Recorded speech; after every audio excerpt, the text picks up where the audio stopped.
Assalamualaikum warahmatullahi wabarakatuh. Kami dari kelompok 10 yang beranggotakan Mesya Syarabila, Ahmad Raihan, Lutfiah Amna, Nazla Aulia, dan Erlangga Eki akan membahas tentang pencabutan dan pengujian peraturan perundang-undangan. Pencabutan dan pengujian peraturan perundang-undangan dibagi menjadi beberapa materi. Yang pertama, yaitu hakikat pencabutan dan pengujian peraturan perundang-undangan. Yang kedua, proses pengujian peraturan perundang-undangan di pemerintahan.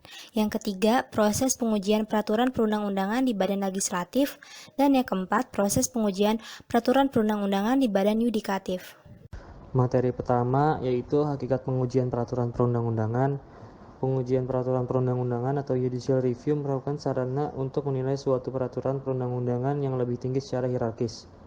Menurut Dewan Karyas, judicial review ini penting dilakukan sebagai upaya dari yudikatif untuk menjamin tindakan legislatif dan eksekutif sesuai dengan hukum yang tertinggi, yakni konstitusi.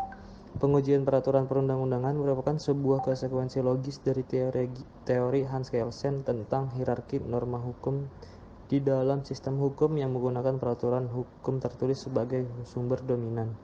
Hal ini merupakan cara untuk menjaga konsistensi antar peraturan yang ada.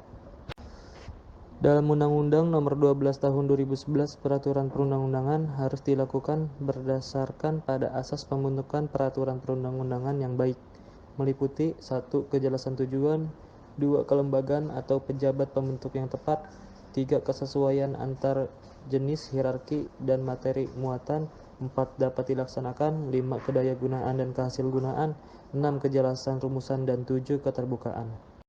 Tujuan pengujian peraturan perundang-undangan. Tujuan dari pengujian peraturan perundang-undangan adalah untuk memperbaiki, mengganti, atau meluruskan isi dari undang-undang agar tidak bertentangan dengan undang-undang, konstitusi, atau peraturan perundang-undangan di bawah undang-undang atau undang-undang dasar sehingga peraturan perundang-undangan tersebut dapat memberikan kepastian hukum dan perlindungan hukum serta memberikan keadilan dan kemanfaatan bagi masyarakat luas. Proses pencabutan undang-undang. Undang-undang itu merupakan salah satu jenis peraturan perundang-undangan sebagaimana disebutkan dalam pasal 7 ayat 1 huruf C Undang-Undang Nomor 12 Tahun 2011. Tidak seperti rancangan undang-undang yang berasal dari DPR, Presiden, atau DPD pada umumnya, yang kita ketahui, yang harus disertai dengan naskah akademik. Rancangan undang-undang mengenai pencabutan undang-undang tidak disertai dengan naskah akademik. Kita bisa lihat hal ini dalam pasal 43 ayat 3 dan 4 huruf C Undang-Undang Nomor 12 Tahun 2011. Jadi, secara proses, pembentukan suatu undang-undang yang mencabut suatu undang-undang sama dengan proses pembentukan undang-undang yang pada umumnya. Bedanya adalah tidak adanya naskah akademik dalam hal ini. Kemudian, jika ada peraturan perundang-undangan lama yang tidak diperlukan lagi dan diganti dengan peraturan perundang-undangan baru, maka peraturan perundang-undangan yang baru itu harus secara tegas mencabut perundang-undangan yang tidak diperlukan itu lagi. Jika materi dalam peraturan perundang-undangan yang baru menyebabkan perlunya penggantian seluruh atau sebagian materi dalam peraturan perundang-undangan yang lama, di dalam peraturan perundang-undangan yang baru harus secara tegas juga diatur mengenai pencabutan seluruh atau pencabutan sebagian peraturan perundang-undangan. Demikian yang disebut dalam lampiran 2 nomor 221 dan 222 Undang-Undang 12 Tahun 2011. Hakikat pencabutan peraturan perundang-undangan. Jadi, suatu peraturan perundang-undangan hanya dapat dicabut dan dinyatakan tidak berlaku oleh peraturan perundang-undangan yang tingkatannya sama atau lebih tinggi. Pencabutan perundang-undangan dengan peraturan perundang-undangan yang tingkatannya lebih tinggi itu dilakukan jika peraturan perundang-undangan yang lebih tinggi dimaksudkan untuk menampung kembali seluruh atau sebagian materi perundang-undangan lebih rendah yang dicabut itu. Dalam lampiran 2 nomor 158 dan 159 Undang-Undang 12 Tahun 2011. Materi selanjutnya adalah macam-macam pencabutan undang-undang menurut Maria Farida. 1. Pencabutan dengan penggantian. Suatu pencabutan dengan penggantian terjadi apabila suatu undang-undang yang ada digantikan dengan suatu undang-undang yang baru. Dalam pencabutan dengan penggantian ini, ketentuan pencabutan tersebut dapat diletakkan di depan dalam pembukaan ataupun diletakkan di belakang dalam ketentuan penutup. 2. Pencabutan tanpa penggantian. Dalam pencabutan suatu undang-undang yang dilakukan tanpa penggantian, kerangka atau conform dari undang-undang tersebut mempunyai kesamaan dengan perubahan undang-undang, yaitu dalam batang tubuhnya akan terdiri atas 2 pasal yang berisi A. Pasal 1 berisi tentang ketentuan pencabutan. B. Pasal 2 berisi tentang ketentuan mulai berlakunya undang-undang tersebut.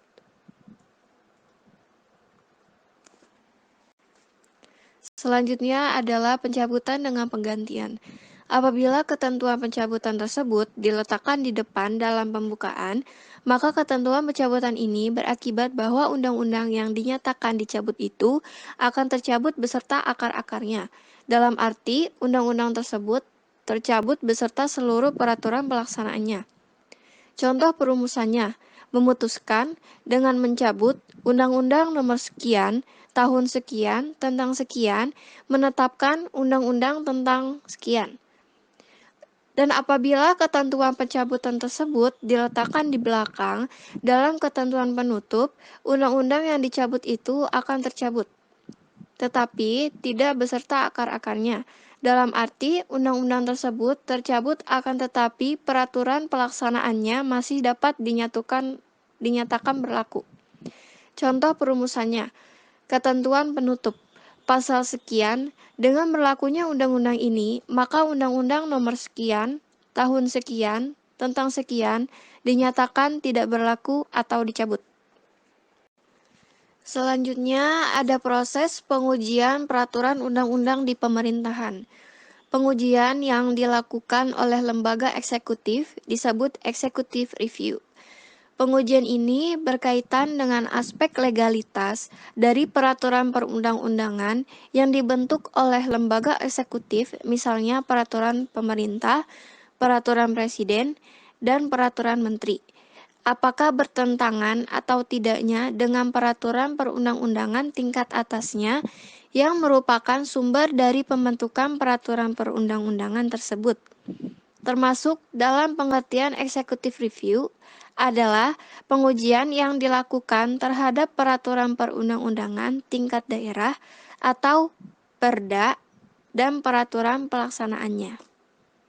Terima kasih moderator. Saya akan menjelaskan tentang proses pengujian PUU di pemerintah. Khusus pengujian peraturan perundang-undangan tingkat daerah ini erat kaitannya dengan teori pemencaran kekuasaan dalam bentuk desentralisasi atau otonomi daerah. Bahkan dalam beberapa UU pemerintahan daerah yang pernah atau sedang berlaku di Indonesia, diatur pula pengujian terhadap rancangan peraturan daerah atau executive review dalam rangka pembinaan dan pengawasan penyelenggaraan otonomi daerah atau pengawasan preventif. Dan terus proses pengujian PUU di Badan Legislatif. Badan Legislatif juga dapat melakukan pengujian terhadap suatu peraturan perundang-undangan atau yang bisa disebut legislative review. Legislative review adalah upaya yang dapat dilakukan untuk mengubah suatu undang-undang melalui lembaga legislatif berdasarkan fungsi legislasi yang dimiliki lembaga tersebut. Secara sederhana, proses dalam legislative review merupakan proses pembentukan undang-undang biasa, baik untuk membentuk baru maupun mengubah undang-undang yang telah ada. Sederhananya itu merupakan proses pengusulan peraturan perundang-undangan baru atau revisi peraturan perundang-undangan. Dan yang kedua, proses pengujian PUU di Badan Legislatif.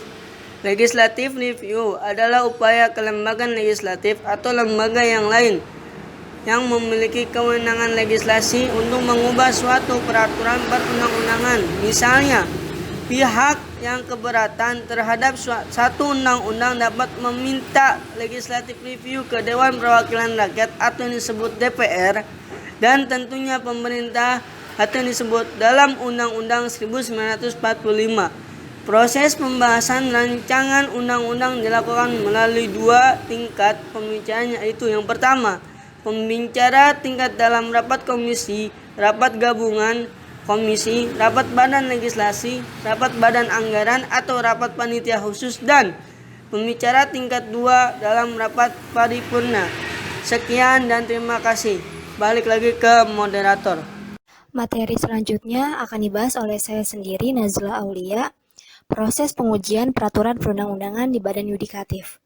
Pengujian undang-undang terhadap Undang-Undang 1945 atau biasa disebut dengan Judicial Review adalah suatu peranata hukum yang memberikan kewenangan kepada badan pelaksana kekuasaan kehakiman dan atau badan lainnya yang ditunjuk oleh konstitusi untuk dapat melakukan peninjauan dan atau pengujian kembali dengan cara melakukan interpretasi hukum dan atau interpretasi konstitusi untuk memberikan penyelesaian yuridis. Yang pertama, kewenangan Mahkamah Konstitusi dalam menguji peraturan perundang-undangan di Indonesia adalah menguji undang-undang terhadap Undang-Undang Dasar 1945. Yang kedua, sedangkan Mahkamah Agung memiliki kewenangan judicial review, namun terbatas hanya kewenangan pada pengujian material terhadap peraturan perundang-undangan di bawah undang-undang. Mengenai judicial review ke Mahkamah Konstitusi, pemohon adalah pihak yang menganggap hak dan atau kewenangan konstitusionalnya dirugikan oleh berlakunya undang-undang, yaitu perorangan warga negara Indonesia, kesatuan masyarakat hukum adat sepanjang masih hidup dan sesuai dengan perkembangan masyarakat dan prinsip negara kesatuan Republik Indonesia yang diatur dalam undang-undang. Yang ketiga, badan hukum publik atau privat, dan yang terakhir, lembaga negara. Tata cara pengajuan permohonan ke Mahkamah Konstitusi. Yang pertama, permohonan diajukan kepada Mahkamah melalui kepaniteraan. Yang kedua, proses pemeriksaan kelengkapan administrasi permohon bersifat terbuka, yang dapat diselenggarakan melalui forum konsultasi oleh calon pemohon dengan panitera. Yang ketiga, petugas kepaniteraan wajib memeriksa kelengkapan alat bukti yang mendukung permohon sekurang-kurangnya berupa A. Bukti diri pemohon sesuai dengan kualifikasi sebagaimana dimaksud pasal 51 ayat 1 Undang-Undang Nomor 24 Tahun 2003 tentang Mahkamah Konstitusi. Yang kedua, bukti surat atau tulisan yang berkaitan dengan alasan permohonan. Yang ketiga, daftar calon ahli dan atau saksi disertai pernyataan singkat tentang hal-hal yang akan diterangkan terkait dengan alasan permohonan, serta pernyataan bersedia menghadiri persidangan dalam hal pemohon bermaksud mengajukan ahli dan atau saksi. Dan yang terakhir, daftar bukti-bukti lain yang dapat berupa informasi yang disimpan dalam atau dikirim melalui media elektronik bila dipandang perlu. Sekian, terima kasih presentasi dari kelompok 10, kurang lebihnya mohon maaf. Wassalamualaikum warahmatullahi wabarakatuh.